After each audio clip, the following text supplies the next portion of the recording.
الحمدللہ رب العالمین والصلاة والسلام علی اشرف الانبیاء والمرسلین نبینا محمد وعلی آلہ واصحابہ اجمعین وبعد۔ جدید مناہج کی حقیقت کے آج کے اس حلقے میں اللہ کے فضل و کرم سے، اس کی توفیق سے ہم سوال نمبر 55 اور اس کا جواب پڑھنے جا رہے ہیں۔ یہ سوال اور اس کا جواب بہت ہی زیادہ اہمیت رکھتا ہے۔ اس سلسلے میں بہت زیادہ چیمی گوئیاں، یعنی بہت سارے سوالات اور کیوں، کیسے، ایسے ویسے، اس طرح کے سوالات بہت سارے ہوتے ہیں۔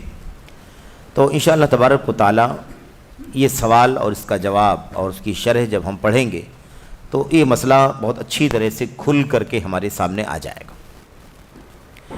سوال نمبر 55 میں پوچھا جا رہا ہے، کیا حزبی کتابوں یعنی منہج سلف سے منحرف فرقوں کی کتابوں، حزبی، حزب ہم لوگوں نے اسے پہلے پڑھا ہے کہ حزب کیا ہے، احزاب کیا ہے، حزبی کسے کہتے ہیں یا حزبیت کسے کہا جاتا ہے۔ تو اس کا خلاصہ یہ تھا کہ سلف کے راستے اور سلف کے عقیدے اور منہج سے ہٹ کر الگ دھڑ بندی کر لینا، الگ راستے بنا لینا، الگ کنڈیشن لگا لینا، الگ لوگوں کو جوڑ لینا، اور جو اس پر ساتھ دے اسے اپنا سمجھنا، جو اس پر موافق نہ ہو ہمیں اس کو اپنا دشمن سمجھنا، اس طرح کا رویہ یہ حزبیت کہلاتا ہے۔ اور حزبیت بہت زیادہ خطرناک چیز ہے۔ یہ دراصل انحراف کی شکل ہے، ضلالت کی راہوں میں سے ایک راہ ہے۔ اس لیے ہمیں اور آپ کو چاہیے کہ ہم کیا کریں، حزبیت کو سمجھیں۔ کہتے ہیں کہ حزبی یعنی منہج سلف سے منحرف فرقوں کی کتابوں یا ہمارے ملک میں باہر سے آئی ہوئی جماعتوں کی غلطیوں کو بے نقاب کرنا دعات کے پیچھے پڑنا شمار کیا جائے گا۔ بہت اہم سوال ہے، اور ابھی تازہ اس کی عملی مثالیں بھی ہمارے سامنے آئی ہیں۔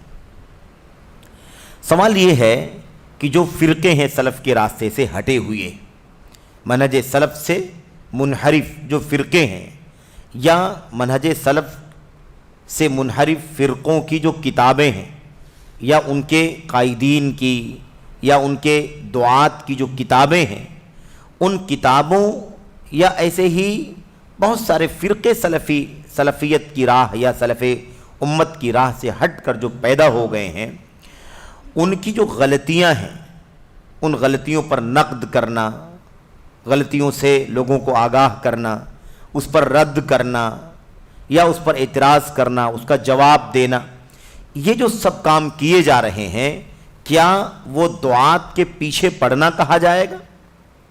آج مثال کے طور پر اگر ہم بہت سارے منحرف فرقوں کے خلاف بات کرتے ہیں، لوگوں کو ان کی بدعقیدگیوں سے اور غلط راستوں سے، غلط مناہج سے آگاہ کرتے ہیں، یا بہت ساری شخصیتیں جو بہت ماضی قریب کی ہیں یا ماضی بعید کی ہیں، ان کے باطل افکار و نظریات پر نقد کرتے ہیں، تو بہت سارے لوگ کہتے ہیں کہ یار آپ لوگ جو ہے نا وہ داعیوں کے پیچھے پڑے رہتے ہیں، علماء کے پیچھے پڑے رہتے ہیں، وہ دیکھو اتنا اچھا کام کرتے ہیں، آپ لوگ ان کے پیچھے پڑ جاتے ہیں۔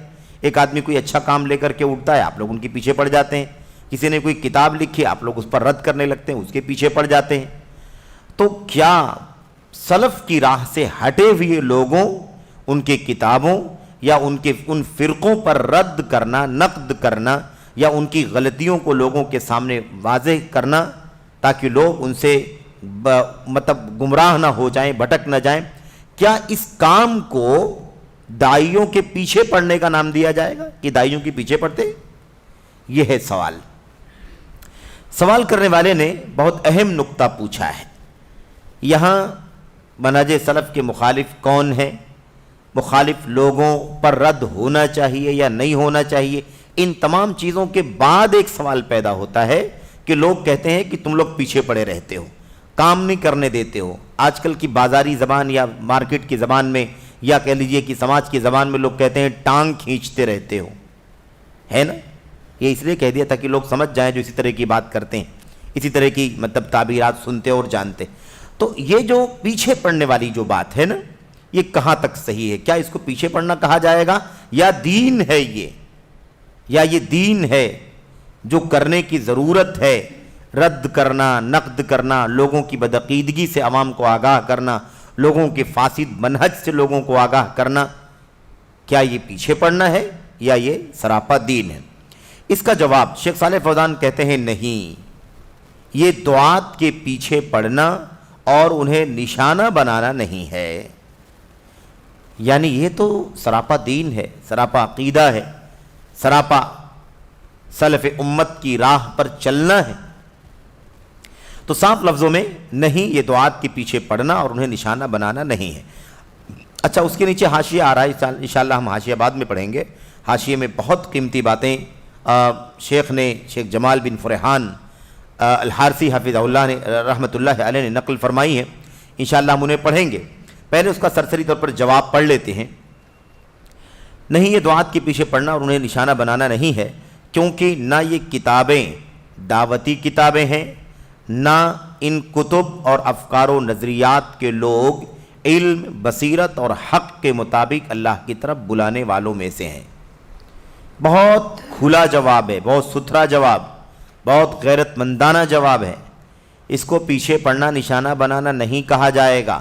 اس کی وجہ یہ ہے کہ سب سے پہلی بات تو یہ ہے کہ یہ کتابیں جن کو دعوتی کتاب کہا جا رہا ہے، کہ دعوتی کتابوں کے پیچھے پڑ جاتے ہیں، ہے نا؟ تو نہ یہ کتابیں دعوتی کتابیں ہیں، ان کو دعوتی کتابیں نہیں کہا جائے گا، اور نہ یہ لوگ جو دعات ہیں، کام کرنے والے، سلف کی راہ سے ہٹے ہوئے، ان دعات کو کہتے ہیں کہ علم، بصیرت اور حق کے مطابق دعوت دینے والا کہا جائے گا۔ نہ وہ کتابیں دعوتی کتابیں ہیں اور نہ یہ دعوت دینے والے علم اور بصیرت کی روشنی میں دعوت دینے والے ہیں۔ یعنی فی نفس ہی اس سوال کے اندر خاص جو بات ہے وہ یہ ہے کہ اس جڑ کو ہی شیخ صالح فوزان نے ختم کر دیا۔ جن کو دائی کہا جا رہا ہے وہ حقیقت میں دائی نہیں ہے، اور جن کو دعوت کی کتابیں کہا جا رہا ہے وہ حقیقت میں دعوتی کتابیں نہیں کہی جا سکتی۔ دعوتی کتابیں یا دعات اللہ کون ہوتے ہیں؟ جن کتابوں کے اندر خالص عقیدہ ہو، خالص منہج ہو، خالص سلف کا عقیدہ ہو، خالص سلف کا راستہ ہو، ہے نا، اصول سلف امت کے مطابق بتائے گئے ہوں، وہ کتابیں ہی دعوتی کتابیں کہلاتی ہیں۔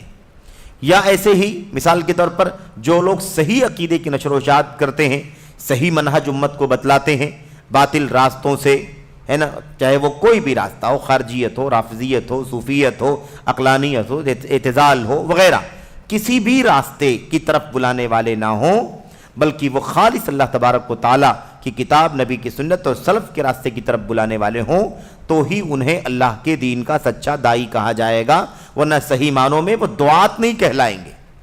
اور اگر دعات کہلائیں گے تو دعات الضلال، دعات الانحراف، گمراہی کی طرف بلانے والے، انحراف کی طرف بلانے والے، یا جیسا کہ نبی کریم صلی اللہ علیہ وسلم نے اپنی حدیث میں کہا ہے دعات علی ابواب جہنم، ہے نا، کچھ دائی ہوں گے جو جہنم کے دروازوں پر بیٹھے ہوں گے، انہیں دائی کہا اللہ کے نبی صلی اللہ علیہ وسلم نے، لیکن مطلق دائی نہیں کہا، بلکہ کہا کہ وہ جہنم کے دروازوں پر بیٹھے ہوئے ہیں۔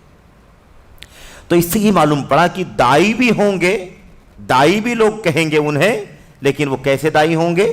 دعات علی ابواب جہنم، جہنم کے دروازوں پر بیٹھے ہوئے ہوں گے، سب کو وہ اپنی طرف بلائیں گے، آؤ ہماری طرف، آؤ ہماری طرف۔ اللہ کے نبی نے فرمایا من اجابہم الیہا قذفوہ فیہا، جو ان کی بات کو مان کر کے ان کے پاس آ جائے گا وہ انہیں جہنم میں ڈال دیں گے، جہنم میں ڈال دیں گے۔ یہ بات اللہ کے نبی صلی اللہ علیہ وسلم نے فرمائی۔ تو دو باتیں، ایک تو یہ کہ ایسے لوگوں کو نہ تو دائی کہا جا سکتا ہے صحیح معنوں میں، نہ ایسی کتابوں کو دعوت کی کتابیں کہا جا سکتا ہے صحیح معنی میں، اور اگر دائی کہا بھی جائے تو اس طرح سے کہا جائے گا کہ یہ انحراف کے دائی ہیں، یہ گمراہی کے دائی ہیں، یہ باطل کے دائی ہیں، یہ نام دیا جائے گا۔ اور ایسے ہی ان کتابوں کو بھی کتب الضلال، کتب البدع، کتب الاہواء، اس طرح کے نام باقاعدہ سلف کے یہاں پائے جاتے ہیں، اس کا تذکرہ بھی انشاءاللہ تبارک و تعالیٰ آئے گا۔ خود دائیوں کے بارے میں سلف نے ہمارے کہا کہ یہ دائی، اس سے دھوکہ نہ کھانا، یہ شخص تم کو گمراہی کی طرف بلا رہا ہے، اس کی کتابوں کی سے دھوکہ نہ کھانا، کیونکہ اس کی کتابیں گمراہی کی کتابیں۔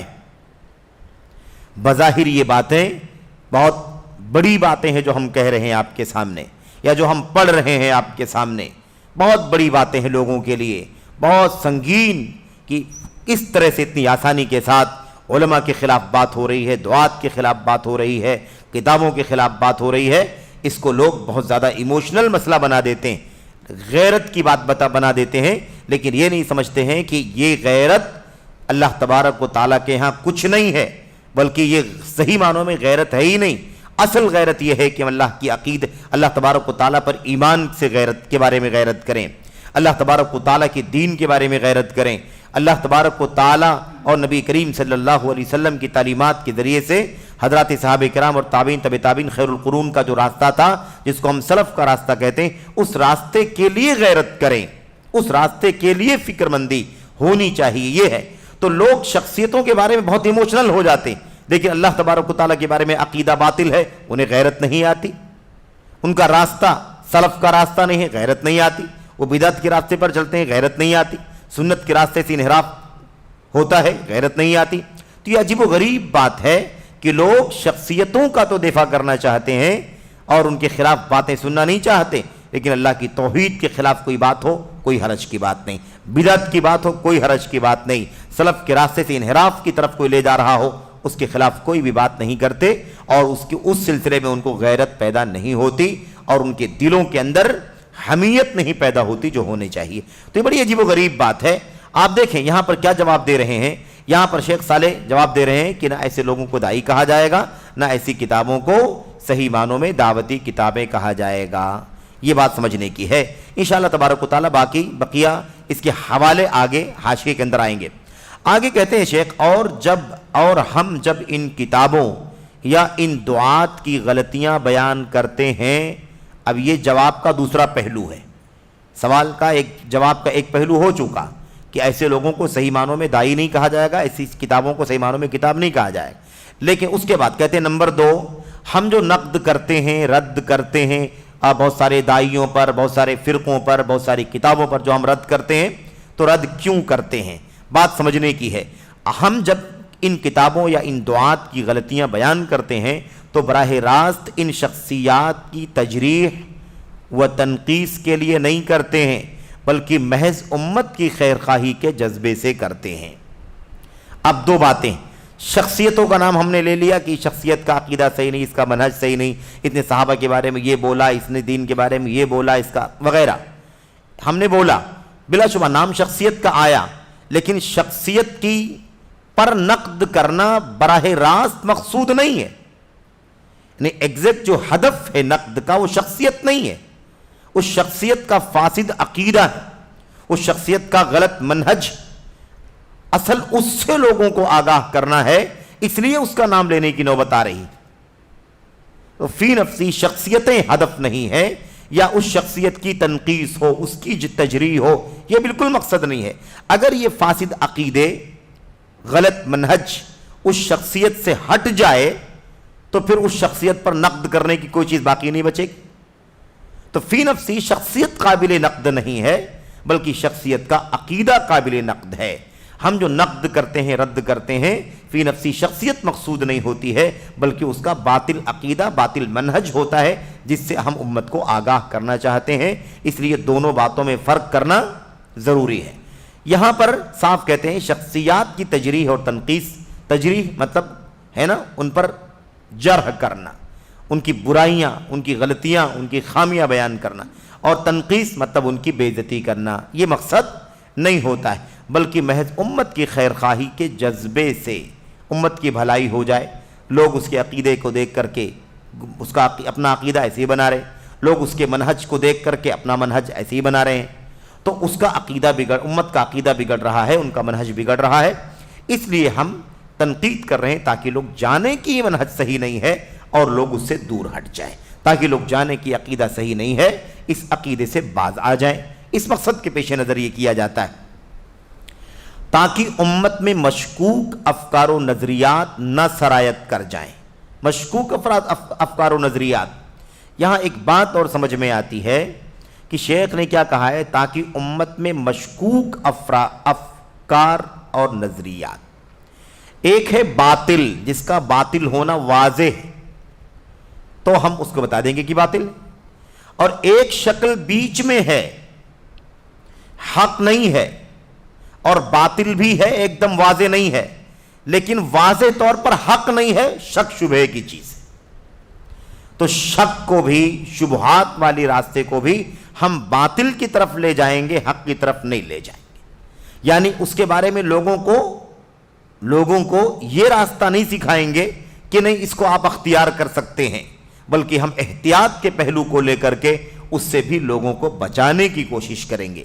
اسی لیے شیخ کہہ رہے ہیں کہ مشکوک افکار و نظریات لوگوں کے یہاں سرایت نہ کر جائیں، اس لیے کہ جس کا منہج واضح طور پر حق ہے وہ حق ہے، جس کا منہج واضح طور پر باطل ہے وہ باطل ہے، اور جس کا منہج حق اور باطل دونوں پہلوؤں کی طرف واضح نہیں، مشکوک ہے، وہ بھی باطل ہے۔ مشکوک سے بھی کیا کرنا ہے؟ اپنے کو بچانا ہے، کیونکہ اللہ کے نبی علیہ السلام نے فرمایا تھا بینہما امور مشتبہات، حلال واضح ہے، حرام واضح ہے، حلال حرام کے بیچ میں کچھ چیزیں ڈاؤٹ فل ہیں، شک شبہ کی ہیں۔ اللہ کے نبی نے فرمایا تھا جو شک شبہ والی چیزوں سے بچے گا فمن اتقى الشبہات فقد استبرأ لدینہ وعرضہ، جو اس سے بچے گا، حرام سے تو بچنا ہی، جو شک شبہ والی چیزوں سے بھی بچے گا وہ اپنے دین کو بچا لے گا، اپنی عزت و آبرو کو بچا لے گا۔ تو اللہ کے نبی علیہ السلام نے شبہات والے کو حلال سے نہیں جوڑا، اس کے معاملے میں نرمی پیدا نہیں کی کہ شبہات والی راستے پر آپ چل سکتے ہو، بلکہ اللہ کے نبی نے کیا فرمایا؟ اس سے بھی بچنا ہے۔ جو بچے گا وہ اپنی دین کو بچائے گا، اپنی عزت و آبرو کو بچا لے گا، اپنی دین اور اپنی آبرو کی حفاظت کا یا اس کے تحفظ کا سبب بن جائے۔ اچھا، تو یہ ہے، کہتے ہیں کہ مشکوک افکار و نظریات نہ سرایت کر جائیں کہ پھر کیا ہوگا؟ فتنہ برپا ہوتا یہی ہے، شک شبہ میں پڑ جانے والا پھر فتنے میں بھی پڑ جاتا ہے۔ اس لیے فتنے میں پڑنے سے بچانے کے لیے مشکوک افکار و نظریات کو بھی ہم بے نقاب کریں گے کہ یہاں اس کا منہج واضح نہیں ہے۔ اب اس وقت تھوڑی سی ایک سرسری مثال، حالانکہ حوالے آ رہے ہیں انشاءاللہ تبارک و تعالی۔ آج دعوت کے میدان میں بہت ساری ایسی شخصیتیں ہیں جو بہت زیادہ معروف ہیں اپنی سرگرمیوں کے ذریعے سے، اپنی ایکٹیویٹیز کے ذریعے سے، اور میڈیا کا جو آج بہت بڑا نیٹ ورک ہے اس پر وہ بہت زیادہ فیمس ہیں، مشہور ہیں۔ اچھا، ہم اگر دیکھنے جائیں تو نہ تو ان کی سلفیت کا مشن واضح ہے کہ سلفیت کے راستے پر ہیں وہ، اور نہ یہی واضح ہوتا ہے کہ وہ کسی سلفیت مخالف، راہ سلف کے مخالف کسی فرقے سے اس کا تعلق ہے، یہ بھی نہیں پتہ چلتا ہے۔ سمجھ رہے ہیں؟ تو ایسے لوگوں کے بارے میں ہمیں کیا کرنا چاہیے؟ اگر ہم نقد کرتے ہیں تو کہتے ہیں کہ بھائی کوئی چیز ابھی تک سلفیت کے خلاف نہیں کہی ہے نا، سلفیت کے خلاف کوئی بات نہیں کہی ہے۔ سوال یہ پیدا ہوتا ہے سلفیت کے خلاف بات نہیں کہی ہے تو سلفیت کے موافق بات کیوں نہیں کہتا؟ سلفیت کا دائی کیوں نہیں ہے وہ؟ سلفیت کا حامی کیوں نہیں ہے؟ اس کا منہج اگر واقعی صحابہ تابعین طبع تابعین کا ہے تو پھر اسے شرم کیوں آتی ہے کہ وہ واضح طور پر کہے کہ سلف کے صحابہ کے راستے پر ہوں؟ کیوں اسے ڈر لگتی ہے مثال کے طور پر؟ کیوں اس چیز کو ظاہر نہیں کرتا؟ اسی لیے جو بیچ والے راستے پر ہے، جس کا حق پر واضح ہونا رہنا بھی واضح نہیں ہے اور باطل پر آنا بھی واضح نہیں ہے، وہ بھی قابل اجتناب ہے، قابل احتراز ہے، اس سے بھی چوکنا رہنے کی ضرورت ہے۔ جس کا منہج واضح نہیں ہے وہ ایسے ہی ہے جیسے وہ ہے، یعنی مشکوک ہے، اس کو ہم سلفی یا اہل حدیث یا صحیح منہج والا سمجھ کر نہیں چل سکتے۔ اس لیے اگر کوئی اس طرح کا حوالہ دے کہ بھئی آج تک کوئی سلفیت مخالف بات تو سننے کو نہیں آئی ہے نا، مخالفت نہیں کیا ہے صاف لفظوں میں اور کسی باطل کا ساتھ بھی نہیں دیا ہے، تو اس کا مطلب یہ ہے کہ یہ شخص یا ایسا آدمی، ایسا دائی، وہ حق اور باطل کے درمیان کوئی راہ نکالنے کی کوشش کر رہا ہے۔ وَيَتَّخِذُونَ بَيْنَ ذَلِكَ سَبِيلًا، اس کے اور اس کے بیچ میں راہ نکالنے کی کوشش کر رہا ہے۔ اور اس کی اگر ایک مثال دی جائے تفصیلات میں جائے بغیر، حالانکہ اس سے پہلے اشارے آپ کے سامنے آ چکے ہیں، سروریت کی ایک مثال ہے۔ محمد بن سرور نائف زین العابدین، محمد سرور بن نائف زین العابدین، جس کے نام سے بہت سارے لوگوں کو سروری کہا جاتا ہے، اس شخص کے بارے میں اگر آپ جانیں گے تو حیران ہو جائیں گے۔ یہ سعودی عرب کے اندر جامعہ اسلامیہ مدینہ منورہ کے استاد رہ چکے ہیں، سعودی عرب میں جامعہ اسلامیہ مدینہ طیبہ کے بھی غالباً استاد رہ چکے ہیں، لیکن اس کے باوجود دھیرے دھیرے ان کے فکر میں بگاڑ آیا، ان کے نظریے کے اندر بگاڑ آیا، اور اس کے بعد دھیرے دھیرے انہوں نے اخوانیت اور سلفیت کے بیچ کی راہ نکالنے کی کوشش کی، یعنی ایسا ماحول بنایا کہ سلفیت بھی رہے اور اخوانیت بھی رہے، دونوں کے درمیان کی راہ نکالنے کی کوشش کی۔ تو اب ظاہر سی بات ہے کہ یہ راستہ کون سا ہے؟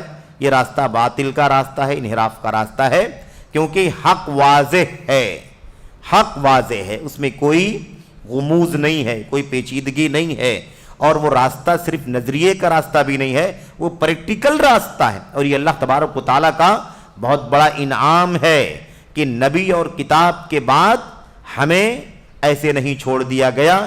ایک طبقہ اللہ تبارک و تعالیٰ نے، دوسرا طبقہ اللہ تبارک و تعالیٰ نے، تیسرا طبقہ اللہ تبارک و تعالیٰ نے امت کا ایسا رکھا مسلسل، جنہوں نے اس عقیدے کو، اس منہج کو، اس راستے کو، اس کتاب کو، اس سنت کو پریکٹیکل کیا، برتا اپنی زندگی کے اندر۔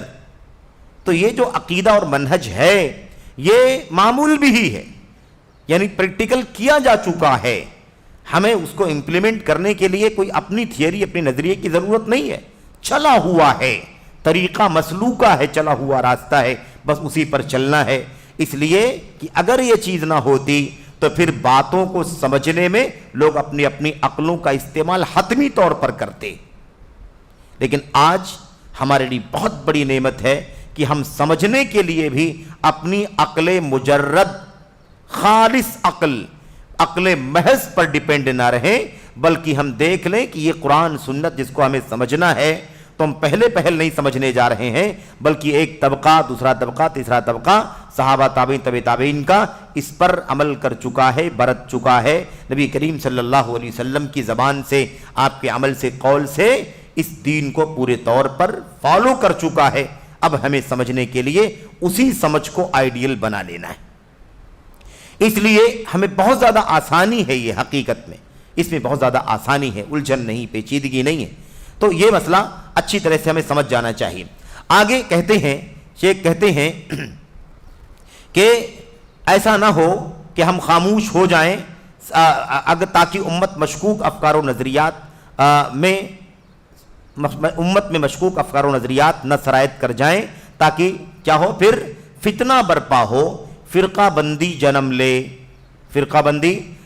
لے اور اتحاد و اجتماعیت پارا پارا ہو کر رہ جائے۔ مسلمان ایک امت ہیں، ایک کتاب، ایک نبی کی سنت، ایک صحابہ تابعین، تبع تابعین کا طریقہ، ایک امت ہے۔ ایسا نہ ہو کہ ان کی اجتماعیت، ان کا اتحاد ٹکڑے ٹکڑے ہو جائے، پارا پارا ہو جائے، ٹکڑے ٹکڑے ہو کر رہ جائے۔ کہتے ہیں ہمارا مقصود وہ شخصیات نہیں ہیں جن شخصیات پر ہم نقد کر رہے ہیں، رد کر رہے ہیں، جس کی وجہ سے لوگ ہمیں کہتے ہیں کہ کتابوں کے پیچھے پڑے رہتے ہیں، یہ اہل حدیث اور سلفی یہ کتابوں کے پیچھے پڑے رہتے ہیں، بہت سارے دعات کے پیچھے پڑے رہتے ہیں، ہے نا، نشانہ بناتے رہتے ہیں، کبھی اس پر رد کر رہے ہیں، کبھی اس پر رد کر رہے ہیں، ہے کہ نہیں؟ تو یہ جو فکر ہے نا، اس کے جواب میں شیخ کہتے ہیں کہ شخصیتیں مقصود نہیں ہیں، شخصیتیں مقصود نہیں ہیں، اور یہ ہمارے اسلاف کی سیرت پورے طور پر بتلاتی ہے کہ شخصیتیں مقصود نہیں ہیں، ان کے باطل افکار و نظریات سے لوگوں کو آگاہ کرنا مقصد ہے۔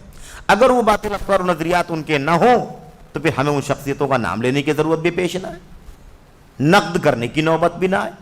تو ذاتی طور پر کوئی نفرت بھی کسی سے نہیں ہے اور ذاتی طور پر کوئی مقصود بھی نہیں ہے، سوائے اس کے کہ اس کے باطل افکار و نظریات کو لوگوں کے سامنے اس لیے بیان کیا جاتا ہے کہ لوگ اس سے آگاہ ہو جائیں اور اپنے آپ کو اس سے بچائیں۔ بلکہ ہمارا مقصود وہ باطل افکار و نظریات ہے جو ہمارے درمیان دعوت کے نام پر در آئی کتابوں کے اندر موجود ہیں۔ یہ شیخ صالح فوزان حافظہ اللہ کا اس سوال کے سلسلے میں مختصر جواب ہے، لیکن آپ دیکھیں گے کہ اس سوال کا اس کے جواب کے تحت جو حاشیہ ہے بہت زیادہ تفصیلی ہے، اور جب شخصیات پر نقد کی بات آئی ہے، کتابوں پر نقد کی بات آئی ہے، تو اس کی بہت ساری مثالیں بھی آپ کے سامنے پیش کرنا ضروری ہے، سمجھ رہے ہیں؟ اس لیے اچھا ایک بات میں اور آپ کے سامنے عرض کر دوں کہ یہ جو بھائی یا جو لوگ ہمیں اس طرح کے تانے دیتے ہیں کہ بھئی اہل حدیث یا مثال کے طور پر جو اپنے آپ کو سلفی کہنے والے ہیں، یہ سب ہمیشہ نقد کرنے پر لگے رہتے ہیں، ہے نا، تنقید کرتے ہیں، ہدف بناتے ہیں، اور بہت سارے علماء اور داعیوں کے خلاف باتیں کرتے ہیں، ان کی کتابوں کے پیچھے، ان کی شخصیتوں کے پیچھے پڑے رہتے ہیں۔ ایسے لوگوں سے اگر آپ سوال کر لیں کہ بھئی آپ جن لوگوں پر نقد کرتے ہیں تو آپ نقد کیوں کرتے ہیں؟ آپ کا مقصد شخصیتیں ہوتی ہیں یا افکار و نظریات ہوتے ہیں؟ تو وہ کیا جواب دیں گے آپ کو؟ ان کے پاس کوئی جواب نہیں سوائے اس کی کو یہ کہیں گے کہ ہمیں ذاتی طور پر کوئی نفرت نہیں ہے، ہمیں فلاں عقیدہ یا فلاں منہج یا فلاں موقف درست نہیں لگتا ہے، اس لیے ہم نقد کرتے ہیں۔ لیکن اس کے علاوہ اگر آپ مزید آگے بڑھ کر کے دیکھنا چاہیں تو اہل بدعت کا، اہل ضلالت کا عام طریقہ ہے کہ وہ اپنا دفاع کرتے ہیں اور اپنے دفاع کے علاوہ شخصیات کا مقام اور مرتبہ بھی نہیں سمجھتے، شخصیات کا مقام و مرتبہ بھی نہیں سمجھتے، اور جو مقام دینا چاہیے ذاتیات پر بھی پہنچ جاتے ہیں، ذاتیات پر بھی نقد کرنا شروع کر دیتے ہیں، جبکہ یہ ہمارا اصول نہیں ہے۔ ذاتیات پر نقد کرنا یہ ہمارا اصول نہیں ہے۔ یہ اور بات ہے کہ کبھی کوئی ذاتیات سے متعلق کوئی ایسا مسئلہ ہو جو انسان کو گمراہی کی طرف لے جاتا ہو تو اس اعتبار سے وہ بات آتی ہے، ورنہ فی نفس ہی کوئی شخصیت براہ راست مقصود نہیں ہے، کوئی کتاب براہ راست مقصود نہیں ہے، بلکہ شخصیت میں یا ایسے ہی کتاب میں جو باطل افکار و نظریات چھپے ہوئے ہیں اس سے آگاہ کرنا مقصد ہے۔ اس سلسلے میں اب دیکھیں حاشیہ، ذرا سا حواشی میں دیکھیں، حواشی بہت زیادہ تفصیلی ہیں اور بہت ساری مثالیں اس کے اندر، بہت ساری شخصیات کی آپ کے سامنے آئیں گی، اور اس سے یہ بات واضح ہوگی کہ یہ شخصیات جن پر ہم نقد کر رہے ہیں، آپ ذرا تعصب کی ہے نا چادر سے باہر آ کر اور عصبیت سے نکل کر، میلان، جانبداری، طرفداری سے آزاد ہو کر کھلے دل کے ساتھ، ہے نا، کھلے دل کے ساتھ، شرح صدر کے ساتھ ان باتوں کو سنیں، پڑھیں، اس کے بعد اندازہ لگائیں کہ کیا اس طرح کے باطل افکار و نظریات رکھنے والوں پر نقد نہیں ہونا چاہیے۔ اگر نہیں نقد کیا جائے گا تو لوگ اس کو فالو کریں گے، لوگ اس کی پیروی کریں گے، لوگ ان تمام چیزوں پر عمل کریں گے، اور اس طرح سے گمراہی اور انحراف کا راستہ امت کے اندر مزید کھلتا چلا جائے گا، اور اگر اس کی روک تھام نہیں کی جائے گی تو پورے طور پر انہی افکار و نظریات کا، انہی باطل عقائد کا دورہ ہو جائے گا۔ پہلی بات شیخ نے جواب بھی یہ دیا تھا کہ نہیں، یہ دعات کے پیچھے پڑنا اور انہیں نشانہ بنانا نہیں ہے نا، باطل افکار، نظریات، باطل یا ایسے ہی ہے نا کتابوں یا شخصیات پر نقد کرنا، یہ ان کے پیچھے پڑنا نہیں ہے۔ اس پر حاشیہ نمبر 1 جو لگا ہوا ہے، حاشیہ نمبر 1 آپ اسے دیکھیں۔ نمبر 1 کہتے ہیں سلفی منہج کے دعات اہل بدعت و ضلالت اور اس وقت دنیا میں موجود حزبی فرقوں، گروہوں پر نقد و رد اور ان سے اور ان کی کتابوں سے تنبیہ کرنے کو نہ دعات کے پیچھے پڑنا سمجھتے ہیں، نہ ان کی ذات اور شخصیات پر طعن و تشنیع سمجھتے ہیں۔ خلاصہ اس کا کیا ہے؟ سلفی دعات اہل بدعت، ضلالت، انحرافات، ہے نا، عقلانیت اور جو بھی باطل افکار و نظریات ہیں ان پر رد کرنا، نقد کرنا، اس کو پیچھے پڑنا نہیں سمجھتے ہیں۔ پیچھے پڑنے کے لیے، یعنی پیچھے پڑنے کے لیے یہ کام نہیں کر رہے ہیں، نہ اس کو پیچھے پڑنا سمجھتے ہیں، بلکہ مقصد کیا ہے ان کا مقصد کہتے ہیں ذات و شخصیات پر طعن و تشنیع نہیں سمجھتے ہیں، بلکہ خود اہل بدعت اور ان کی کتابوں سے آگاہ کرنا سلفی منہج کا حصہ سمجھتے ہیں۔ تو یہ سلفی منہج کا حصہ ہے۔ کوئی یہ بھی نہ سمجھے کہ ہم یہ کام یا جو علماء سلف سے لے کر کے خلف تک باطل افکار و نظریات پر رد، شخصیات پر رد یا ایسے ہی کتابوں پر جو رد وغیرہ کرتے رہے ہیں، ہے نا، یہ کوئی نہ سمجھے کہ یہ محض اپنا کام ہے یا اپنی مرضی سے یہ لوگ کر رہے ہیں، ضرورت سے آگے بڑھ کر کے یہ کام کر رہے ہیں، ایسی بات نہیں ہے، بلکہ یہ سلفی منہج کا حصہ ہے۔ اور جب یہ بات ہم کہہ رہے ہیں کہ سلفی منہج کا حصہ ہے تو اس کا مطلب کیا ہوتا ہے؟ اس کا مطلب یہ ہے کہ سلف، صحابہ، تابعین، تبع تابعین اور خیر القرون کے بعد ان کے نقش قدم پر چلنے والے ائمہ، علماء، محدثین ایسا کیا کرتے تھے۔ سلفی منہج کا حصہ ہے، سلف کے راستے کا حصہ ہے۔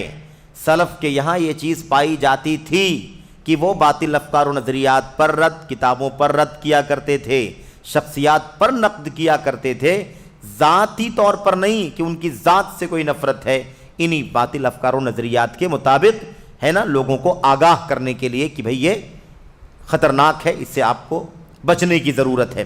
تو سلفی منہج کا حصہ ہے، اس لیے ہم یہ کام کر رہے ہیں۔ کوئی کہہ سکتا ہے بھئی کیا دلیل ہے؟ سلف میں کیا دلیل ہے شخصیات پر رد کرنے کی؟ سلف میں کیا دلیل ہے بہت سارے علماء اور دعات کی کتابوں پر رد کرنے کی، یا ان کے باطل افکار و نظریات کو پھوڑ پھوڑ کر بیان کرنے کی کیا دلیل ہے؟ اتنے کھل کھل کر کے آپ لوگ باتیں کرتے ہو، کہتے ہو کس کی کتاب میں گمراہی ہے، اس میں ضلالت ہے، اس کے یہاں باطل افکار و نظریات ہیں، اتنا کھل کھل کر کے آپ لوگ کیسے الفاظ استعمال کرتے ہیں؟ اس کی کیا دلیل ہے؟ کیا یہ سلفیت ہے؟ تو ایسا کوئی اگر کہے تو اس میں کوئی گھبرانے کی بات نہیں ہے، سلفی منہج کا حصہ ہے، اور اس کے شواہد اور دلائل کھل کر کے انشاءاللہ تبارک و تعالیٰ آپ کے سامنے آئیں گے، اور سب کے حوالے بھی آئیں گے۔ اور یہ سب چیزیں جو آ رہی ہیں یہ بھی بہت تھوڑی ہیں، سمندر کا قطرہ ہے بس، ورنہ بھرا پڑا ہوا ہے حوالہ اس سلسلے کا، ایک نہیں بلکہ سینکڑوں ہزاروں حوالے آپ کو مل جائیں گے، سمجھ رہے؟ اور یہ سلفی منہج کا حصہ ہے، اور ہم سلفی منہج پر چلنے کی دعوت دینے والے ہیں، اور یہی ساری امت کو کرنا بھی چاہیے، تاکہ وہ دنیا کے بہت سارے فرقوں، بہت ساری احزاب یا بہت ساری ٹولیوں، بہت سارے گروہوں میں جو بٹتے چلے جا رہے ہیں، اس سے آزاد ہو کر کے اس اصل راستے پر چلیں جس راستے پر نبی کے صحابہ، تابعین، تبع تابعین اور ان کے بعد کے لوگ چلتے رہے۔ کوئی فرقہ نہیں تھا، کوئی ٹولی نہیں تھی، کوئی گروہ نہیں تھا۔ جب اس راستے سے ہٹے تو پہلی فرقہ واریت کی بنیاد پڑی، اور وہ ہے خارجیت۔ اس کے بعد دوسری فرقہ واریت کی بنیاد پڑی، وہ ہے رافضیت اور شیعیت، اور پھر اس کے بعد تفرق کا سلسلہ چل پڑا۔ یہ دو فرقے سب سے پہلے فرقے ہیں، یہ خارجیت اور رافضیت۔ خروج اور رافضیت اور شیعیت جن کو ہم کہتے ہیں، یہ دنیا کے ہے نا انسانی تاریخ میں، اسلام کی تاریخ میں سب سے پہلے جو دو فرقے وجود میں آئے ہیں وہ یہ دونوں فرقے ہیں، اور امت کے لیے اس وقت جیسے خطرناک تھے اسی طرح سے آج بھی خطرناک ہیں، اور قیامت تک ان کی خطرناکی ایسے ہی رہے گی، کیونکہ یہ سلف کے راستے سے بالکل ہٹا ہوا موقف خروج کا، ایسے ہی رفض اور تشیع کا، اس کا تذکرہ انشاءاللہ تبارک و تعالیٰ آ رہا ہے۔ اور ان دونوں راستوں کو سلفیت کے راستے سے خارج راستہ یعنی بدعت کا راستہ کہا جاتا ہے۔ یہ خروج جو ہے بغاوت، یہ ہے خروج کی بدعت، اور رافضیت کیا ہے، شیعیت کیا ہے، یہ ہے رفض اور تشیع کی بدعت۔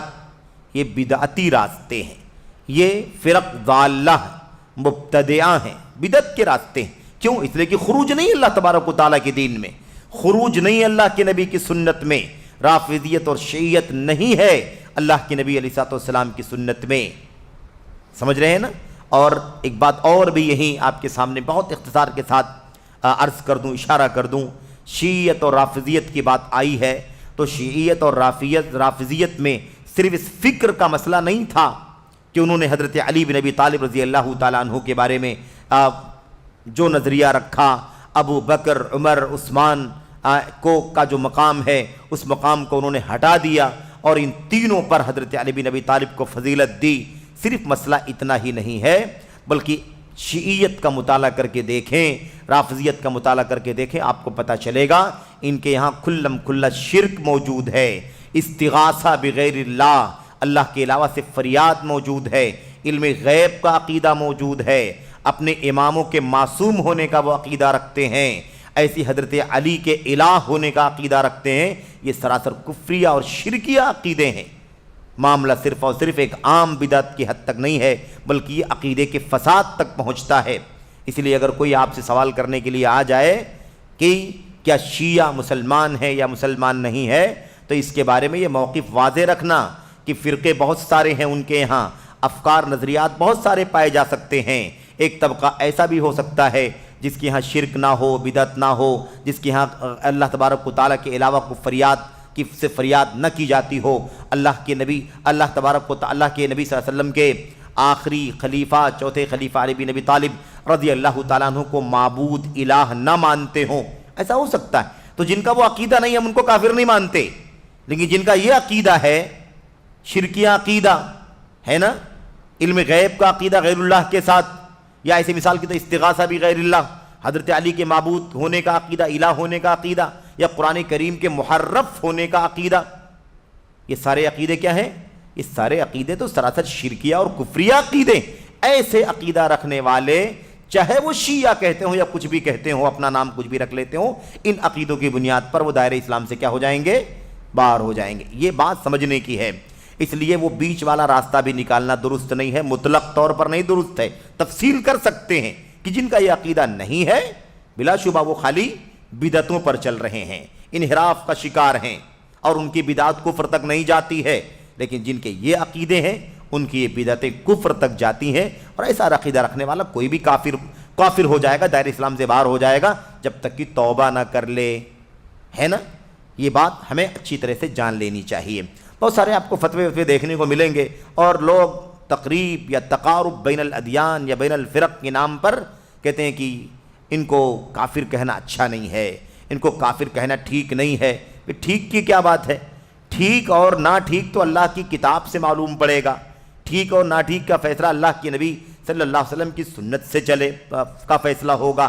ہم کس بنیاد پر ٹھیک اور نہ ٹھیک کا فیصلہ کریں؟ یہ ہماری عقلانیت یا ہماری لاجک کا جواب نہیں ہے، بلکہ یہ دراصل اللہ کی کتاب اور نبی صلی اللہ علیہ وسلم کی سنت اور صحابہ کے موقف کا جواب ہے۔ ہمیں وہ آپ کے سامنے رکھنے کی ضرورت ہے۔ اسی لیے جب آدمی صحیح اصولوں پر نہیں رہتا ہے تو پھر عقلانیت کی بدعت بھی بہت جلدی جڑ پکڑ لیتی ہے۔ آدمی اپنی عقلوں کا استعمال کرتا ہے، پھر اس کے بعد رائے کا استعمال کرتا ہے، پھر اس کے بعد دیکھتا ہے سچویشن کیا بولنا چاہیے نہیں بولنا چاہیے۔ میرے بھائیوں، اصولوں سے نہیں ہٹا جا سکتا نا، کیا کر سکتے ہیں ہم؟ اصولوں سے نہیں ہٹ سکتے۔ کیا اگر مسائل ایسے پیدا ہو جائیں کہ شرک و کفر کا غلبہ ہو جائے تو کیا ہم شرک کو شرک نہیں کہیں گے؟ کیا ہم کفر کو کفر نہیں کہیں گے؟ کیا اللہ تبارک و تعالیٰ کی توحید سے زیادہ کوئی مسئلہ غیرت کے لائق ہے؟ شرک سے زیادہ اللہ تبارک و تعالیٰ کی جناب میں کوئی بڑا جرم ہو سکتا ہے؟ کیسے اس بات سے سمجھوتا ہم کر سکتے ہیں؟ تو یہ الگ بات ہے کہ ہم تفصیل کریں کہ بھائی شیعوں میں بہت ساری شکلیں ہیں، بہت سارے الگ الگ افکار نظریات رکھنے والے لوگ ہیں، ان میں کچھ لوگ غالی قسم کے ہیں، غالی قسم کے، یعنی ایکسٹریم جن کو ہم کہتے ہیں نا، حضرت علی کو الہ، اور یہ مسئلہ بعد میں نہیں آیا، حضرت علی بن ابی طالب رضی اللہ تعالیٰ عنہ کے جیتے جی یہ مسئلہ آیا تھا۔ ہم آپ کو اللہ مانتے ہیں، حضرت علی بن ابی طالب نے ان لوگوں کو جلوا دیا تھا، سمجھ رہے ہیں، سزا دی تھی۔ تو اس سے یہ بات واضح ہو جاتی ہے کہ اگر یہ کام یہ مسئلہ اتنا بڑا مطلب خطرناک اور سنگین مسئلہ نہ ہوتا تو حضرت علی بن ابی طالب رضی اللہ تعالیٰ عنہ سزا کیسے نہ دیتے؟ اور ایسا نہیں ہے کہ حجت قائم نہیں کیا۔ جب یہ مسئلہ آیا کہ ان کو کچھ لوگ معبود مانتے ہیں، الہ مانتے ہیں، انہوں نے کہا کہ بہتر ہے جلد سے جلد توبہ کر لیں تاکہ ان کی جان بخش دی جائے۔ اگر توبہ نہیں کرتے ہیں تو ان کی سزا موت، سمجھ رہے؟ اس طرح سے گویا کہ کیونکہ کیا ہوں گے، وہ مرتد ہو جائیں گے، دین اسلام سے خارج ہو جائیں۔ اس لیے اس مسئلے کو سمجھنے کی ضرورت ہے کہ مسائل کو سمجھوتے کے نام پر، رواداری کے نام پر، اور کیا کہتے ہیں نرمی کے نام پر، کیونکہ اصول جو ہے نا، اصول توحید کے اصول جو ہے، عقیدے کے جو اصول ہیں، ان اصولوں کے بارے میں بسا اوقات آپ نے دیکھا ہوگا کہ کوئی بات اصول کی بنیاد پر کہی جاتی ہے تو اس طرح کے باطل افکار و نظریات رکھنے والی شخصیتیں، ہے نا، عقلانیت پر چلنے والی شخصیتیں، ہے نا، اخوانیت یا جماعت اسلامی وغیرہ کی فکر سے بہت زیادہ جو متاثر قسم کے لوگ ہیں، ایسے لوگ اس عقیدے کے مسئلے میں بھی انتہا پسندی کا الزام لگا دیتے ہیں، کہتے ہیں انتہا پسندی ہے۔ اگر یہ انتہا پسندی ہے تو قرآن کریم کی آیتوں کو آپ کیا حکم لگائیں گے؟ کیا حکم لگائیں گے آپ بتائیے؟ کیا شرک کو شرک نہ کہا جائے؟ کیا کفر کو کفر نہ کہا جائے؟ اس کو انتہا پسندی کیسے کہہ سکتے ہیں میرے بھائیوں؟ یہ اصول ہے، یہی تو باقی ہے بس، اور کیا اس کے سوا؟ اللہ کی توحید، اور اللہ کی توحید کے مقابلے میں شرک اور کفر اور نفاق عقیدے کا۔ اسی سے تو ہمیں میرے بھائیوں اللہ تبارک و تعالیٰ کا یہ دین آخر کیا پیغام لے کر کے آیا ہے۔ اچھا، اس کے بعد کیا کہتے ہیں؟ بات یہاں تک آ گئی، اس سلسلے میں سمجھنا کیا ہے؟ کہتے ہیں کہ یہ منہج سلف کا حصہ ہے، منہج سلف کا حصہ ہے، تو یہ دین ہے۔ ہم اپنی مرضی سے، اپنی عقل سے، اپنی سوجھ بوجھ سے کسی پر نقد نہیں کرتے ہیں، بلکہ باطل پرستوں پر نقد کرنا یہ سلفیت کا حصہ ہے۔ اور سلفیت جب کہتے ہیں تو ہمیں وہ جو تانا دیا جاتا ہے کہ 150 سال 200 سال کے بیچ کی پیداوار ہے یا انگریزوں کی پیداوار ہے، یہ سب تو الزام ہے اور بات اچھی نہیں ہے، جذبات کی بات ہے، لیکن ہم اس پر بات ابھی نہیں کرنا چاہتے۔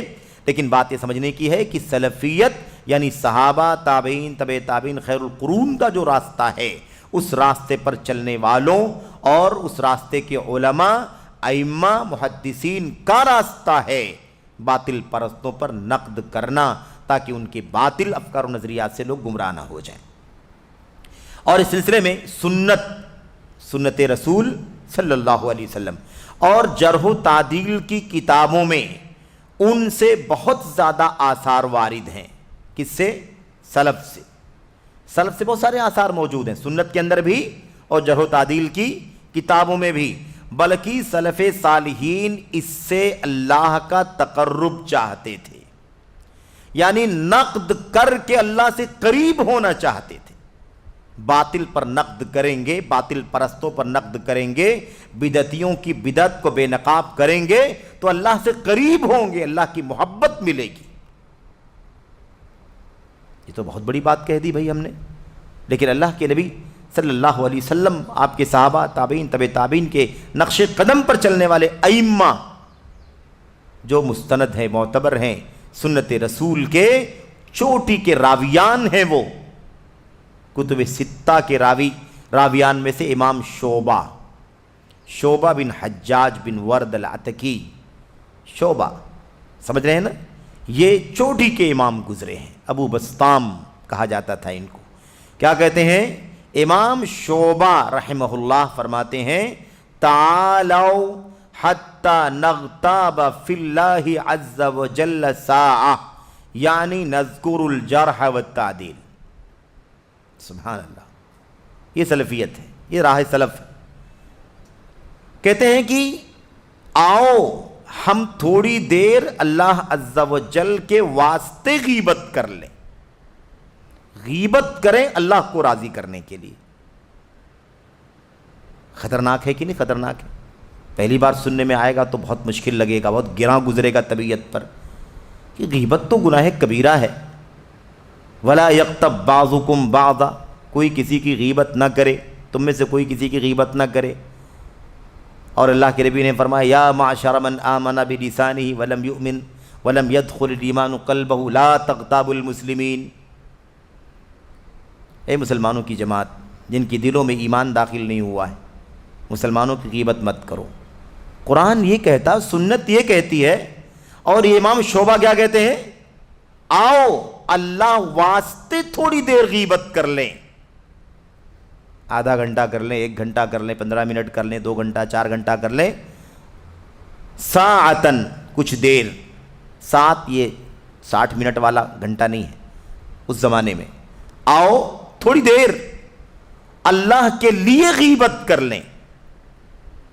تو اللہ کے لیے بھی غیبت ہو سکتی ہے۔ کیا معنی تھا؟ کہتے ہیں یعنی کیا مقصد تھا ان کا؟ بتانا کیا چاہتے تھے؟ نذکر الجرح والتعدیل، تھوڑی دیر جرح و تعدیل کا ذکر کر لیں۔ کون سے راوی شیعہ ہیں، بدعتی ہیں، فاسق ہیں وغیرہ وغیرہ، ان سے روایت نہیں لینی ہے، آؤ لوگوں کو اس سے آگاہ کر دیں، آؤ ان لوگوں کے بارے میں بتا دیں جو عدالت والے ہیں، سچے ہیں، صادق ہیں، امین ہیں، ہے نا، دیانتدار ہیں، ہے کہ نہیں، عبادت کے پابند ہیں، نیک ہیں، صالح ہیں، ان کی روایتیں لینی چاہیے اور ان مجروحین کی روایتیں نہیں لینی چاہیے۔ لائبریریوں میں کتابوں کی خالی فہرست دیکھو، کتابوں کے سر ورق دیکھو، الضعفاء والمتروکون، کتابیں جلدوں میں وہ راوی ان کے نام وہاں پر درج ہیں جو ضعیف ہیں، متروک ہیں، ان سے روایتیں نہیں لی جا سکتی۔ اکا دکا نہیں، سینکڑوں راویوں کے نام لکھے ہوئے ہیں، سینکڑوں۔ سمجھ رہے ہیں؟ کتنی کتابیں، اس میں جانا نہیں ہے ہمیں، وہ ایک لمبا موضوع ہے، ورنہ آپ کے سامنے کتابوں کی فہرست ہے نا لا کر کے رکھیں اور 10 20 25 کتابوں کے نام تو آپ کو معلوم پڑ جائے گا۔ تو بہرحال علوم الحدیث کے اندر باقاعدہ ایک برا ایک سبجیکٹ ہے جس میں یہ اچھی طرح سے بتایا جاتا ہے کہ الگ الگ موضوعات پر کون کون سی مطلب کلیدی کتابیں ہیں، بنیادی کتابیں ہیں، ان کے مؤلفین کیا ہیں، اور مؤلفین نے اپنی کتابوں کے اندر کس ڈھنگ سے کس طریقے سے ہے نا ان باتوں کو ذکر کیا ہے۔ کتاب میں کتاب کے لکھنے والے کا منہج، یعنی کون سے طریقے پر چل کر کے اس نے کتاب لکھا ہے۔ اچھا جناب، تو دیکھا آپ نے، یہ اللہ واسطے ہیں، یہ اللہ واسطے ہیں۔ کیوں آخر راویوں کی جرح کیوں کر رہے ہیں؟ اس لیے تاکہ اللہ کی نبی صلی اللہ علیہ وسلم کی حدیثیں جھوٹ گھڑنے والوں کا پردہ فاش ہو جائے۔ سمجھ رہے ہیں؟ بے سر پیر کی باتیں نبی کے حوالے سے بیان کرنے والوں کا پردہ فاش ہو جائیں۔ حدیثیں بغداد میں، مصر میں، حجاز میں اور دنیا کے علاقوں میں چل چل کر کے مہینوں کا سفر کر کے محدثین جو روایتیں نقل کرتے ہیں، جب روایتیں نقل کریں تو پتہ چلے کہ یہ راوی اس حدیث کا راوی ہے، اس لیے یہ روایت قابل اعتبار نہیں ہے۔ اگر نہیں کیا جاتا تو وہ روایتیں نبی کے حوالے سے بیان کر دی جاتی، جبکہ بیان کرنے والا جھوٹا ہے، بیان کرنے والا فاسق ہے، بیان کرنے والا متروک ہے، بیان کرنے والا رافضی ہے، بیان کرنے والا وغیرہ وغیرہ مختلف ہے نا باطل عقیدے، نظریے، فکر کا حامل ہے۔ اس لیے جرح و تعدیل کی کتابیں لکھی گئی، اور ہم نے شاید ذکر بھی کیا تھا کہ جرح و تعدیل کے سلسلے میں سب سے بنیادی اصول اور اصولی دلیل کون سی ہے؟ قرآن کریم کی آیت کریمہ، یا ایھا الذین آمنوا ان جاءکم فاسق بنبأ فتبینوا ان تصیبوا قوما بجہالۃ فتصبحوا علی ما فعلتم نادمین۔ یہ آیت کریمہ جرح و تعدیل کے علم کی اساس۔ جب تمہیں کوئی فاسق آ کر کے خبر دے تو اس کی تحقیق کر لو، تحقیق کر لو۔ تو یہ تحقیق ہے، کیا ہے یہ تحقیق ہے۔ تو بہرحال جب محدثین راویان پر جرح کرتے تھے تو ان راویان کی شخصیت مقصود نہیں ہوا کرتی تھی، بلکہ ان کا فسق، ان کا کفر، ان کی ضلالت، ان کی شیعیت، ان کی رافضیت ہے نا، ان کا جو باطل عقیدہ ہے، باطل فکر ہے، ان کا جو نظریہ ہے، وہ اصل مقصود ہوتا تھا، جس کی بنیاد پر وہ قابل اعتبار نہیں بچتے تھے، یا ان کی جو حیثیت ہوتی تھی اسے بیان کیا جاتا تھا۔ اچھا، کوئی یہ بھی نہ سمجھے کہ ایک طرفہ ہے، تعدیل بھی تو ہوتی تھی، جو سچے تھے ان کی سچائی بیان کرنا بھی ضروری ہے تاکہ ان کو سچا سمجھا جائے، تو دونوں کی پرکھ ہو جائے، سچوں سے روایتیں لے لی جائیں اور جو ناقابل اعتبار ہیں ان سے روایتیں نہ لی جائیں۔ یہ کیا ہے؟ یہ منہج سلف ہے۔ اچھا، ابو زرعہ دمشقی رحمۃ اللہ علیہ، ان کو دیکھیں، ان کا بھی ایک قول۔ ابو زرعہ دمشقی فرماتے ہیں، سمعت ابا مسہر یسأل عن الرجل یغلط ویہم ویصحف فقال بین امرہ فقلت لأبی زرعہ اترى ذلك یا اترى ذلك غیبہ قال لا۔ اچھا، آگے حوالے لکھے ہوئے ہیں، اگر کوئی جاننا چاہے نا ان کتابوں سے رجوع کر سکتا ہے۔ دیکھیے ابو زرعہ دمشقی کا یہ قول کتنا عظیم الشان ہے، کتنا اہم ہے یہ۔ میں نے سنا، بیان کرتے ہیں، میں نے سنا کہ ابو مسہر سے پوچھا جاتا تھا فلاں شخص غلطی کرتا ہے، فلاں شخص کیا کرتا ہے؟ حدیث بیان کرنے میں غلطی کرتا ہے، فلاں شخص وہم کا شکار ہوتا ہے، یعنی اس کا حافظہ برابر نہیں ہے، اس کی یادداشت برابر نہیں ہے، وہم ہو جاتا ہے، اس کو چوک ہو جاتی ہے، بھول جاتا ہے، اور تصحیف کیا کرتا ہے۔ تصحیف کیا ہے؟ یہ تصحیف بہت اختصار کے ساتھ یہ ایک اصطلاح ہے مصطلح الحدیث کی، جس کو اصول حدیث کہا جاتا ہے، اس کی ایک اصطلاح ہے۔ ایک ہے تحریف اور ایک ہے تصحیف، ان دونوں باتوں کو سمجھنا ہے۔ یہ دونوں چیزیں خطرہ بن جاتی ہیں حدیثوں میں، کبھی کبھی صحیح اور غلط ہونے کا معاملہ پیچیدہ بن جاتا ہے۔ مثال کے طور پر کسی نام کو، ہے نا، کوئی نام ہے یا کوئی لفظ ہے، اس کو اس کی شکل بدل جائے، اس کی شکل بدل جائے، کبھی صرف نقطے بدل جاتے ہیں اور کبھی لفظ ہی کیا ہوتا ہے، بدل جاتے ہیں۔ مثال کے طور پر شیئن اور ستن، ستن کے معنی 6 کے ہوتے ہیں اور شیئن کے معنی کچھ کے ہوتے ہیں۔ اب آپ دیکھیے دونوں کی شکل سیم ہے کہ نہیں؟ شیئن پر شین کے 3 نقطے ہیں، نیچے یا کا نقطہ ہے، اس کے اوپر حمزہ ہوگا، اور ستن میں کیا ہوگا، خالی تا کے 2 نقطے ہوں گے۔ لیکن اس زمانے میں آج کل کی طرح سے، ہے نا، کمپیوٹر اور دیگر وسائل نہیں تھے، یا لکھنے کے ٹائپنگ کے وہ ذرائع نہیں تھے، تو وہ کچی روشنائیوں سے لکھا جاتا تھا۔ اگر پانی پڑ گیا تو اس کے اندر، ہے نا، وہ روشنائی جو ہوتی تھی وہ ادھر ادھر بکھر جایا کرتی تھی۔ اس طرح کے مسائل ہوا کرتے تھے۔ تو اگر کبھی کوئی راوی ستن لکھے اور شیئن پڑھا جائے، کبھی شیئن لکھے تو ستن پڑھا جائے، ایک شکل تو یہ ہو گئی۔ اور ایک شکل یہ ہے کہ جیسے مثال کے طور پر عقیل لکھا جائے تو وہ عقیل بھی ہو سکتا ہے، عقیل بھی ہو سکتا ہے، دونوں طرح پڑھا جا سکتا ہے۔ تو اگر عقیل نام کا راوی صحیح ہے، عقیل نام کا راوی ضعیف ہے، تو فرق پڑ جائے گا کہ نہیں پڑ جائے گا؟ تو یہ مسائل کھڑے ہو جاتے تھے۔ شیئن کچھ اور ستن کا مطلب 6، تو اب مسئلہ حکم ثابت ہوگا تو کیا کچھ کا حکم ثابت ہوگا یا 6 کا حکم ثابت ہوگا؟ سمجھ رہے ہیں نا؟ اس طرح کے مسائل، اسی کو تصحیف تحریف کہا جاتا ہے، اسی کو تصحیف تحریف کہا جاتا ہے۔ اچھا، یہ تو الفاظ ہو گئے، اور بھی مطلب جملے بھی ہو سکتے ہیں، کبھی جملے بھی کبھی ہو سکتے ہیں۔ اچھا، جیسے مثال کے طور پر 20 رکعہ یا 20 لیلہ، لیلہ اور رکعہ دونوں الفاظ الگ الگ ہیں، لیکن کبھی کبھی ایسا ہو سکتا ہے پرانے زمانے کے اندر جو ہاتھ سے لکھی ہوئی کتابیں ہوا کرتی تھیں، ہاتھ سے لکھے مسودے ہوا کرتے تھے جس کو ہم مخطوطہ کہتے ہیں، اس کے اندر کبھی ایسا ہوتا تھا کہ رکعہ لکھنا تھا اور اس کو دیکھنے میں لیلہ دکھائی دے رہا ہے، یا لیلہ رات لکھنا چاہیے تھا، رکعہ دکھائی دے رہا ہے۔ اس طرح کی پیچیدگی پیدا ہو جاتی ہے، تو اب اس کو 20 رات مانیں گے یا 20 رکعت مانیں گے، پورا حکم بدل جائے گا۔ اب کہتے ہیں کسی نے، یہ بالکل سرسری خالی سمجھنے کے لیے، ورنہ وہ ایک پورا مستقل ایک چیپٹر ہے مصطلح الحدیث کے اندر، تصحیف اور تحریف کا۔ یہاں کیا کہتے ہیں، ابو مسہر سے کسی نے پوچھا یا پوچھا جاتا تھا کہ امام صاحب ایک راوی ہے، غلطی کرتا ہے، جو حدیث کے الفاظ ہیں اس کو یاد ہی نہیں رہتے ہیں، ہمیشہ کچھ کا کچھ لفظ استعمال کرتا ہے، ایسے ہی وہم کا شکار ہو جاتا ہے، یعنی اس کو شبہ ہو جاتا ہے کہ یہ بولا تھا راوی نے، اوپر والے استاذ نے، یا یہ بولا تھا، وہم کا شکار ہو جاتا ہے۔ یا تصحیف کرتا ہے، نام کچھ ہوتا ہے، نام کچھ لیتا ہے، لفظ کچھ ہوتا ہے، دوسرا لفظ استعمال کرتا ہے نا؟ ایسا راوی کا مسئلہ ہے، تو کیا کریں ایسے راوی کے بارے میں؟ ایسے راوی کے بارے میں کیا کریں؟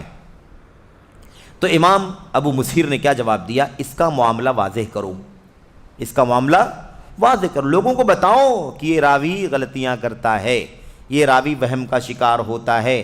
جب کسی جب کسی حدیث کو روایت کرنے والوں میں یہ راوی موجود ہو تو اس روایت کو لینے میں تمہیں رکنا چاہیے، دیکھنا چاہیے کہ جو بات بیان کر رہا ہے یہ بات کسی اور راوی نے بیان کی ہے یا نہیں بیان کی ہے، یہ روایت کہیں اور ثابت ہے یا کسی اور چین سے سند سے ثابت ہے یا نہیں ثابت ہے۔ کہتے ہیں کہ ایسے شخص کا معاملہ کیا کریں؟ تو امام ابو مسہر کہتے ہیں اس کو واضح کرو، بتاؤ لوگوں کو یہ قابل اعتبار نہیں ہے، غلطیاں کرتا ہے، وہم کا شکار ہوتا ہے، قابل اعتبار نہیں ہے۔ تو میں نے ابو زرعہ سے کہا، یہ ابو زرعہ کیا کہتے ہیں، میں نے ابو زرعہ سے پوچھا کیا آپ اسے غیبت سمجھتے ہیں؟ آپ کیا اس کو غیبت سمجھتے ہیں؟ راوی کی برائی ہو رہی ہے کہ نہیں ہو رہی بھائی؟ اس کا حافظہ صحیح نہیں ہے، وہ غلطیاں کرتا ہے، وہ لفظ کچھ کا کچھ بول دیتا ہے کہ نہیں؟ کیا آپ اس کو غیبت سمجھتے ہیں؟ غیبت شمار کرتے ہیں یا نہیں؟ شیخ نے کیا جواب دیا؟ نہیں، یہ غیبت نہیں ہے۔ آگے بات آئے گی اور تفصیل سے بات تو انشاءاللہ تبارک و تعالی لم الدر المنصور میں آئے گی کہ اہل بدعت کی برائی غیبت میں شماری نہیں ہوتی ہے۔ اہل بدعت کی مذمت، باطل پرستوں کی مذمت بدعت میں شماری نہیں ہوتی ہے، مستقل باب کے طور پر انشاءاللہ تبارک و تعالی اسے ہم لوگ پڑھیں گے لم الدر المنصور میں، یعنی اقوال سلف میں انشاءاللہ تبارک و تعالی وہ چیز آئے گی۔ ایسے ہی ایک اور قول ابھی لے لیں انشاءاللہ تبارک و تعالی، اس کے بعد بقیہ باتیں اگلے سیشن میں۔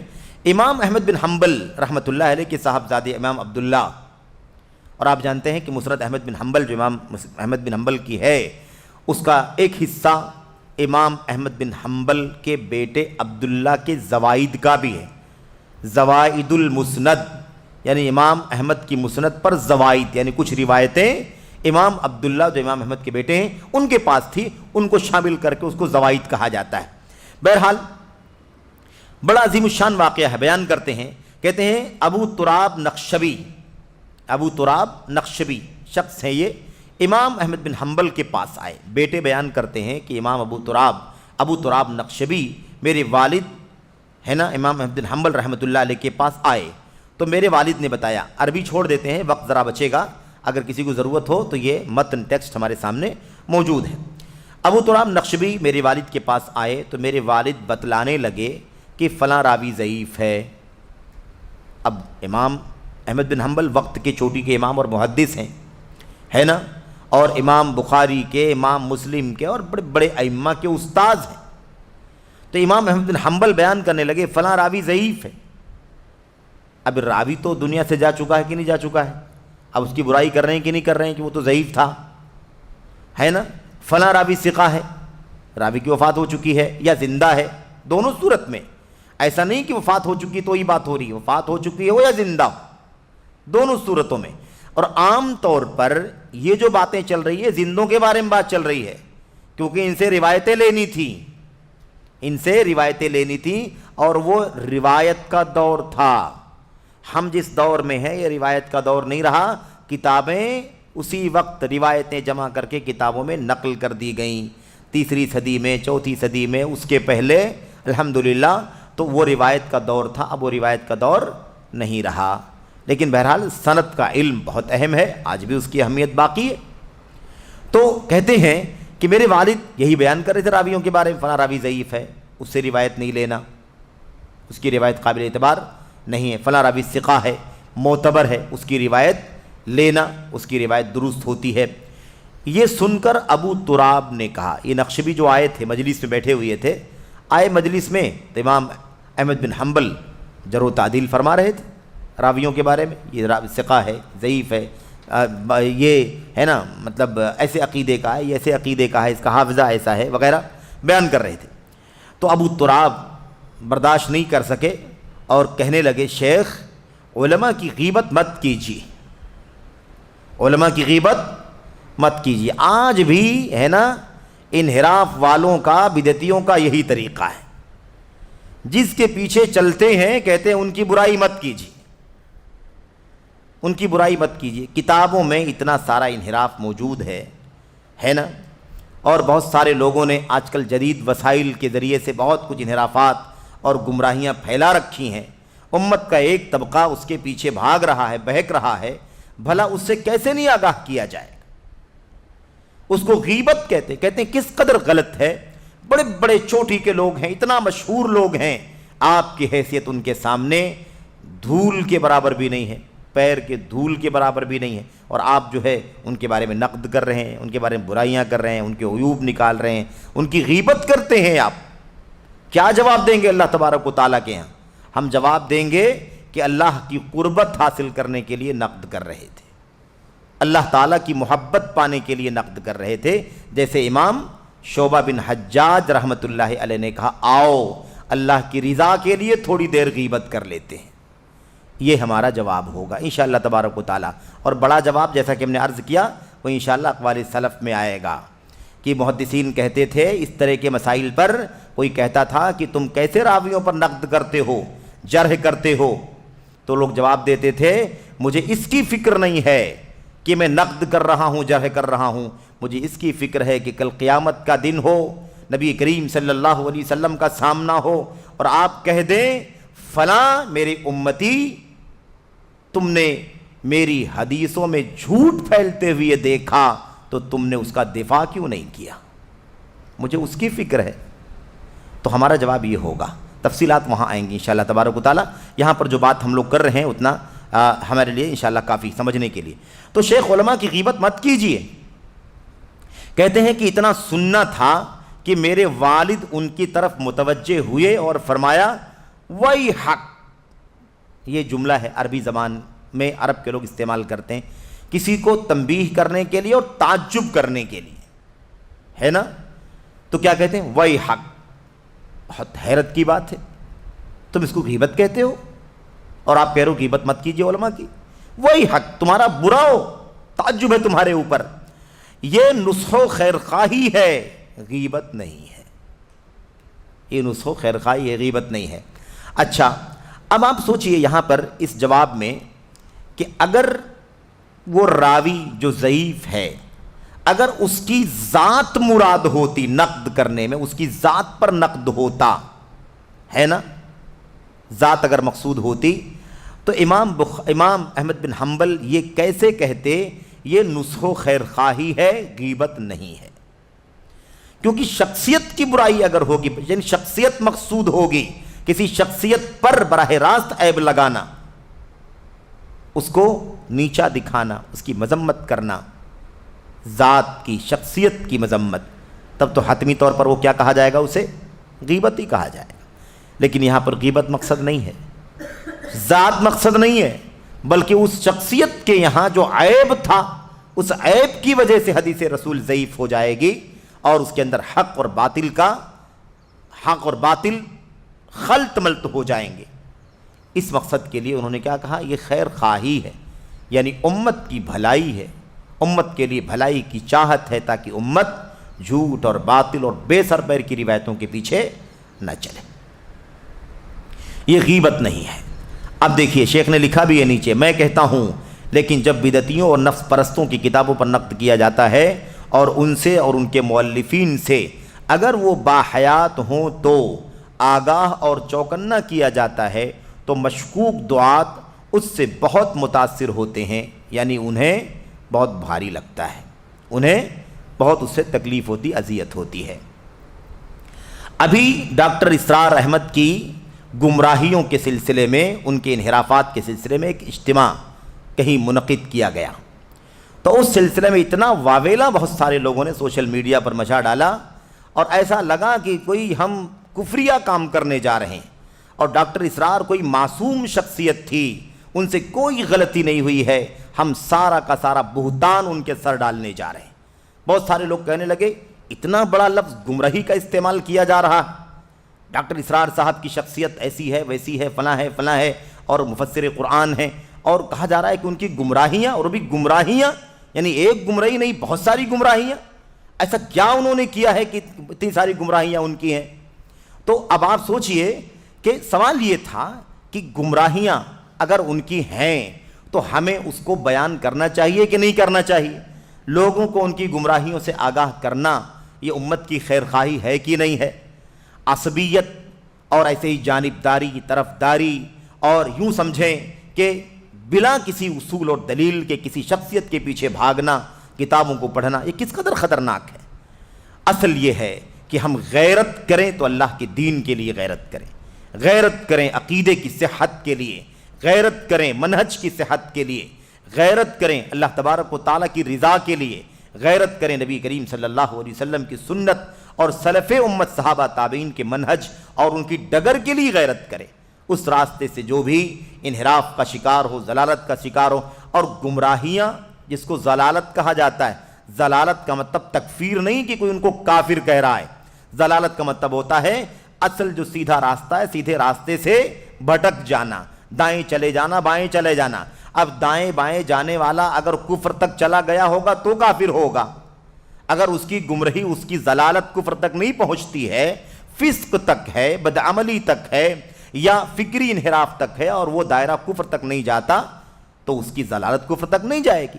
تو ضلالت یا گمراہی کہنے سے کسی کی تکفیر لازم نہیں آتی ہے، بلکہ اس کا مطلب یہ ہوتا ہے کہ راہ سلف سے انحراف پایا جاتا ہے، راہ سلف سے دور ہٹا ہوا ہے آدمی، اس لیے اس کو گمراہ کہا جاتا ہے۔ یہ لفظ بھی قرآن کریم میں کثرت سے استعمال ہوا ہے، اور انشاءاللہ تبارک و تعالی امام احمد بن حنبل اور ان کے ساتھی امام ابو زرعہ رازی رحمۃ اللہ علیہ کے اقوال میں بھی، ان کے فرمودات میں بھی بات آئے گی کہ انہوں نے بھی ایسے بدعتیوں کے بارے میں ضلالت کا لفظ اور ان کی کتابوں کے بارے میں ضلالت کی کتابوں کا لفظ استعمال فرمایا ہے۔ اس میں کوئی حرج کی بات نہیں، انحراف ہے اس کے اندر، ضلالت ہے اس کے اندر، اگر وہ کفر تک پہنچتا ہے تو کفر ہو جائے گا، ورنہ وہ انحراف ہے، راہ راست سے بھٹکنا تو ہے۔